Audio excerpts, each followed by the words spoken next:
You ask Tiger to solve. This deals with linear equations with one unknown. The final result is d equals -5/8. Let's solve it step by step.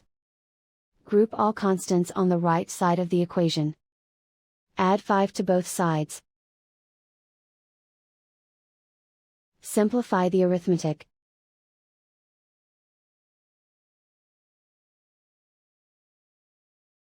Isolate the d.